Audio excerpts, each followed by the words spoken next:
नमस्कार, मी सोनाली सुरेश नाटकर म्हणजेच तुमच्या सगळ्यांची लाडकी सोना। तर हा होळीचा दुसरा दिवस होता। तर होळीच्या दुसऱ्या दिवशी सान भरते म्हणजेच पालखी गावोगावी वाडीत फिरण्यास सज्ज होते।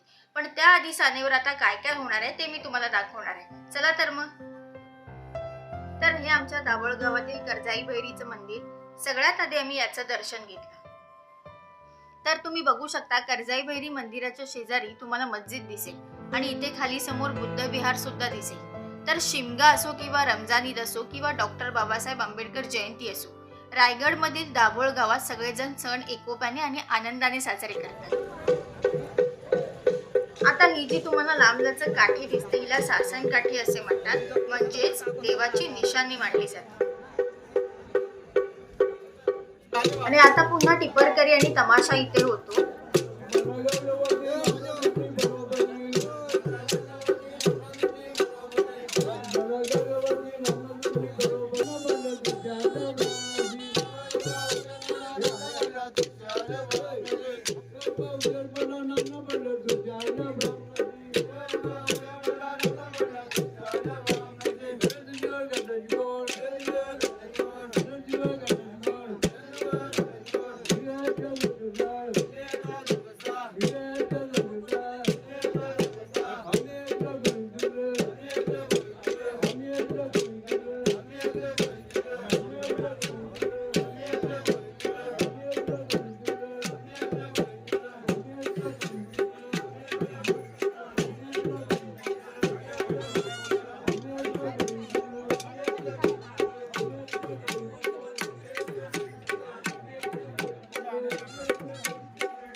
इथे तुम्ही बघू शकता खाण्यापिण्याची आणि खेळण्याची अशी भरपूर दुकानं इथे बघायला मिळतील।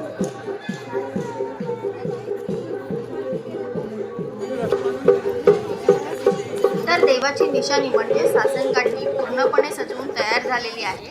तर आता शिमग्याच्या निमित्ताने पाचवाडीचे सहसचिव दौलत महादेव जाधव साहेब, या गावचे माजी सरपंच अहमद शेख माटवणकर साहेब, तसेच ग्रामपंचायत सदस्य राजेंद्र जाधव साहेब यांच्याशी आता आपण संवाद साधणार आहोत। नमस्कार, माझं नाव सोनाली सुरेश नाटकर म्हणजे मी तुमच्या सगळ्यांची लाडकी सोना। तर आता आपण आहोत दाभोळ गावात आणि आज आपण शिमग्याच्या उत्सवासाठी इथे आलेलो आहोत। तर आपण जाधव साहेबांना विचारूया की सानेची परंपरा ही कधीपासून सुरू आहे। आपल्या ह्या पालखीचा महोत्सव अगदी पूर्वीपासून खूप छान प्रकारे चालू होतो आणि इथलं महत्त्व म्हणजे आपलं कर्जाई भैरी मंदिर, त्यानंतर मस्जिद आणि बुद्धविहार हे कधी एका ठिकाणी आहेत आणि सगळे कार्यक्रम म्हणजे आपला होळीचा असेल, अगदी दसऱ्याचा असेल, सगळे कार्यक्रम हे व्यवस्थित पार पडतात आणि सगळे समाज बांधव या ठिकाणी एकत्र असतात। आज मस्जिदसुद्धा जर का आमच्या मुस्लिम धर्मियांचा सण असेल, ईद असेल, रमजान असेल, त्यावेळेला आम्हीसुद्धा एकत्र त्यांच्यात असतो आणि बौद्ध विहार म्हणजे बौद्ध पौर्णिमा असेल ते सुद्धा आम्ही कार्यक्रम एकत्र पार पाडतो। आणि आता जर बघितलं ही जी गर्दी आहे ती एक दोन वर्षापूर्वी आपल्या उद्घाटन झाल्यानंतर उत्तर खूप गर्दी वाढत चालली आहे आणि आपले जे पंचक्रोशीचे जे लोक आहेत ते सगळे या ठिकाणी खूप गर्दी करून दरवर्षी येतात आणि कार्यक्रम छानपैकी पार पाडतो आणि सगळे गर्दी एकत्र असल्यामुळे आम्हाला छान कार्यक्रमाला खूप मजा येते। अहमद शेख माटवणकरांना आपण विचारूयात, हे या गावचे माजी सरपंच आहेत, त्यांना आपण विचारूयात की ते शिमगा हा सण कशा पद्धतीने साजरा करतात। अनेक वर्ष आम्ही हा शिमगा सण जो आहे आम्ही हिंदू, मुसलमान, बुद्ध, आदिवासी असे सर्व समाज मिळून हा सण आम्ही साजरा करतो। अशी आमची एक परंपरा अशी आहे या सणाची। इथे बघा, इथे 100 ते 150 फुटावर मशीद आहे, बुद्ध विहार 150 फुटावर, मंदिर 150 फुटावर आहे आणि या ठिकाणी आम्ही खेलीमेलीच्या वातावरणामध्ये भरपूर या ठिकाणी हा सण साजरा करतो. तसाच होली असो, जत्रा म्हणजे यात्रा असेल, त्याच्यानंतर नवरात्र असेल, हा सगळं जे सण आहेत ते आम्ही एकत्र साजरा करतो. आणि सर्व आमच्या ह्या ठिकाणी कुठलं भेदभाव मुलीच नाही. ह्या ठिकाणी समजा आमच्या म्हणजे मुस्लिम समाजाच्या महिलासुद्धा ह्या कार्यक्रमातला तुम्हाला दिसू शकतात. तर आम्ही ह्या ठिकाणी असं आहे की आमची पालखी जी आहे ती पालखीसुद्धा आमच्या दर्गा जी दाऊदखान जे आहेत तिथं प्रथम जाते आणि मग त्याच्यानंतर गावोगाव जाते. असं आमची ही परंपरा आहे. तर आमचा कुठंच हा असा तिराफडा कुठं गेलेला नाही किंवा कुठलाच आमचा ह्या सर्व समाजाचा हा एकोबा आहे. हा मी एवढा सांगू इच्छितो. ग्रामपंचायत सदस्य राजेंद्र जाधवांना आपण विचारूया की त्यांना शिमग्याचं महत्त्व कसं कशा प्रकारे ते आपल्याला सांगायचं म्हणजे आता आमचा हा आपल्या दाभोळ पंचक्रोशीमध्ये एक वैशिष्ट्य आहे. त्याचं असं वैशिष्ट्य आहे की इथे सर्व धर्म समभाव या पद्धतीने सर्व लोक वागतात. आणि कोणताही उत्सव असो, म्हणजे जत्रा असो, नवरात्र असो, किंवा डॉक्टर बाबासाहेब आंबेडकर जयंती असो, किंवा रमजान ईद असो, तरी रमजान ईद असले तरी आम्ही सर्व हिंदू बांधव आमच्या सर्व बांधवांना शुभेच्छा देण्यासाठी जातो. आणि आम्ही एका ताटामध्ये आम्ही म्हणजे शिरखुर्मा काय असेल ते पंचपक्वान आम्ही हे करतो, त्याचा आस्वाद घेतो. तसेच आजसुद्धा आमच्या दाभोळ मोहल्ल्यामध्ये आज इफ्तार पार्टी आहे. आम्ही संध्याकाळी सर्व हिंदू बांधव आम्ही इफ्तार पार्टीला त्या इफ्तार पार्टीचा आस्वाद घेण्यासाठी जाणारच आहोत. तरी सांगायचं तात्पर्य म्हणजे दाभोळ पंचक्रोशी ही एकोप्याचं एक प्रतीक आहे. इथे महाड तालुक्यातील एक गाव असं आहे की इथे एकोप्याचं प्रतीक आहे. जी आपली कर्जाईभैरी देवी आहे ही प्रथम म्हणजे दाऊदखान काजी साहेबांचं दर्शन घ्यायला जाते. कारण भाऊ बहिणीचं असं नातं आहे. आणि हे नाते दर्शन घेतल्यानंतर आपली जी पालखी आहे ही पालखी आपली पाटीलवाडीवरती रवाना होते. तिथून आपल्या रिंगीच्या वाडीवरती रवाना होते. तिथून आपली रामआलीकडे रवाना होते. नंतर हनुमान अलीकडे रवाना होते. त्यानंतर दाभोळ बौद्धवाडी सुद्धा आपली पालखी फिरत असते. दाभोळ बौद्धवाडी झाल्यानंतर आपली शेवटचं दर्शन म्हणजे खडकवाडीकडे जाते. आणि असा हा 5 दिवस हा उत्सव मोठ्या आनंदात सर्व धर्मीय एकमताने आणि एक विचाराने साजरा होतो. हेच आमच्या गावचं मोठं वैशिष्ट्य आहे की सर्व धर्म समभाव, हिंदू, मुस्लिम, बौद्ध, आदिवासी, भोई असे सर्व समाज एकत्र येऊन हा उत्सव साजरा केला जातो. तरी एवढं बोलून मी सांगतो. जय हिंद, जय महाराष्ट्र. जाधव साहेब, मी तुम्हाला शेवटचा प्रश्न विचारते की तुम्ही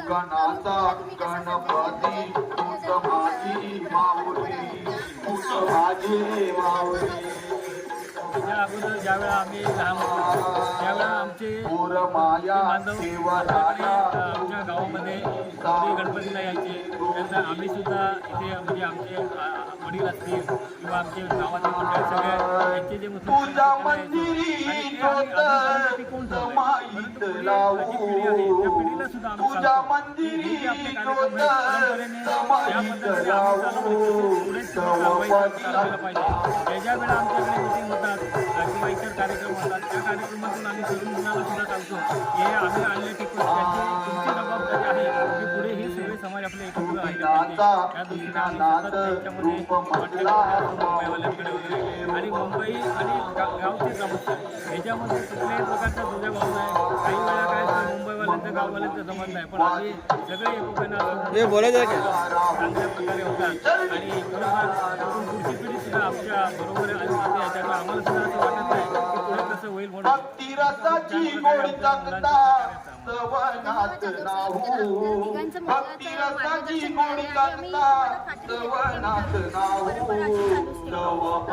सगळ्यांना होळीच्या आणि शिमग्याच्या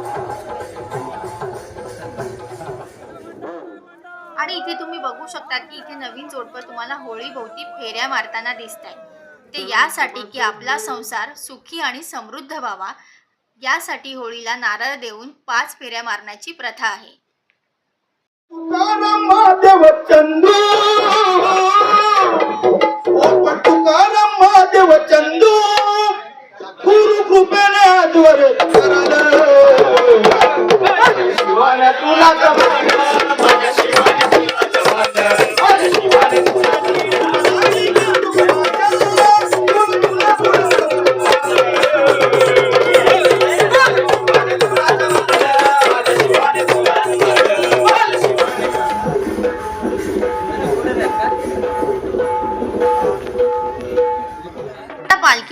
वाडीत फिरण्यास सज्ज झालेली आहे.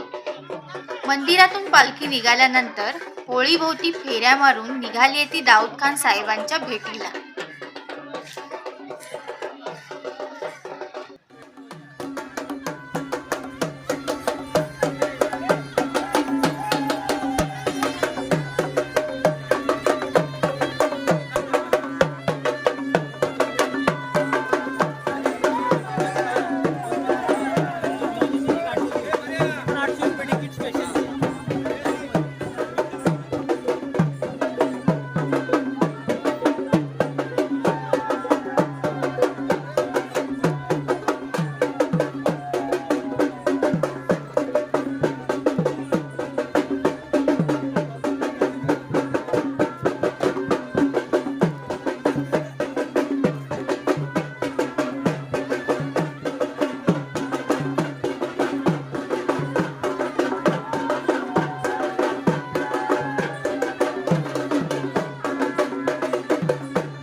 दाऊद खान साहेब की जय, दाऊद खान साहेब की जय, गोल करना बहनी की जय.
वरती येतोस ना 5 मिनिटं दिसतील बघू.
तर आता दाऊद खान साहेबांच्या भेटीनंतर पालखी ही गावोगावी फिरण्यास सज्ज झालेली आहे.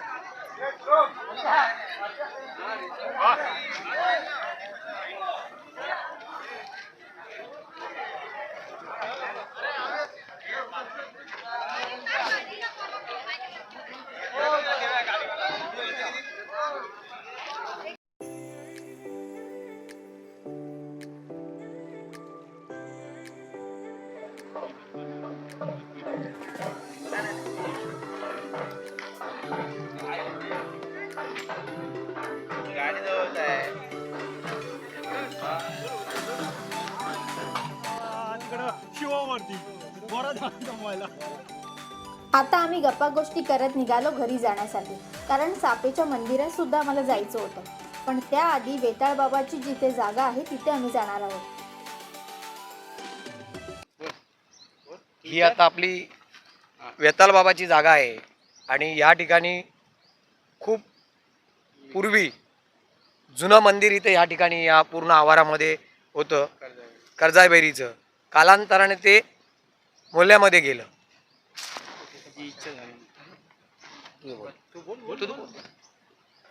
तिथे कालकाईचं मंदिर आहे, मूर्ती पण आहे. तिथे सर्व लाईव्ह हे दाखवा. जुनी, हा. तिथे सर्व जुना हे आहे, त्या झाडाच्या पाशी. झाडापाशी.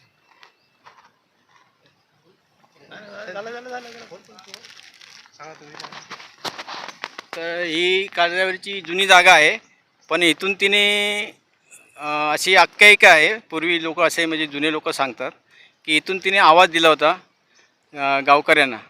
तर ते बौद्धवाडीतले कोणतरी एक व्यक्ती तिकडे होते, त्यांनी त्याला त्या आवाजाला त्याने साथ दिली. त्यामुळे ती त्याच्याबरोबर तिकडे बौद्धवाडी आणि आमचा मोहल्ला आहे तिथे जाऊन ती आपले स्थायिक झाली तिथे. आता आमचा सर्व उत्सव तिकडेच बौद्धवाडीत होतो. बौद्ध जो मोहल्ला आहे तिकडेच आमचे कार्यक्रम तिकडेच सर्व होतं. फक्त ही जुनी जागा आता अशीच आहे. आणि ते आपल्या कर्जावेळी मंदिरामधून मोहल्ल्यामधून जी पालखी बाहेर वाडीवर प्रत्येक वाडीवरती जाते, त्यांच्या जेव्हा दाभोळवाडीवरती जेव्हा पालखी येते, ती पालखी आल्यानंतर जेव्हा परत मंदिरामध्ये जेव्हा पालखी निघते तेव्हा इथे वेताळ बाबांना भेट घेतल्याशिवाय पालखी पुढे जात नाही. इथे भेट घेऊन नंतर इथे थोडी पूजा केली जाते पालखीची वगैरे. त्याच्यानंतरच मग ती पालखी पुढल्या दुसऱ्या वाडीवरती जाते. मला कर्जाबैरी की आता आम्ही सापे गावात जाण्यासाठी निघालो.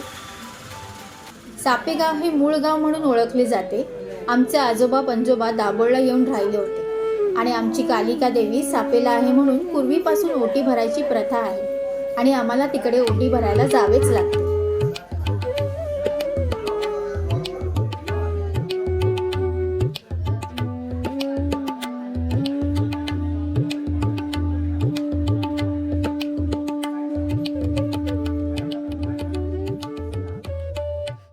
तर तुम्ही बघू शकता मंदिराच्या आजूबाजूचं वातावरण सुद्धा भक्तिमय झाले.